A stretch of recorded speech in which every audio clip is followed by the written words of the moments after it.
Hello, my name is Michael Hutson and this is Colombia in the Box.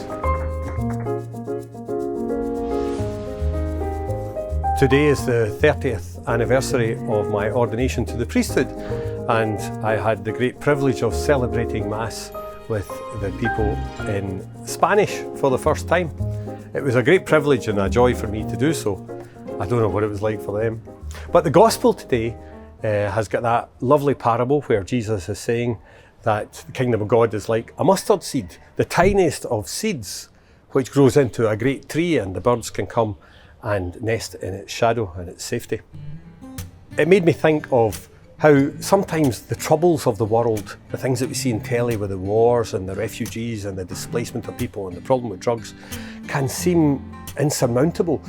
But we shouldn't think about it like that, because God's will, God's kingdom, grows in ways that we don't understand or expect. Where we've been for the past few days, Chocó in Colombia, is the ends of the earth. You have to travel hours on little boats to get here. There aren't any roads, and even within the villages that we've visited, it's just muddy because the river keeps overflowing and it's just a mess all the time. And yet there are people here who are trying their best to bring up their children, despite the dangers of armed groups who are fighting all around, and it's really complex to try and understand what all that's about, despite the influence of the people who are making and transporting drugs through the very river that the people here need for their survival. And while all this can seem impossible for us to solve, Skiaf is here in the thick of all this. It's interesting that in that parable Jesus talks about the mustard seed growing into the biggest of the trees. Well, it doesn't.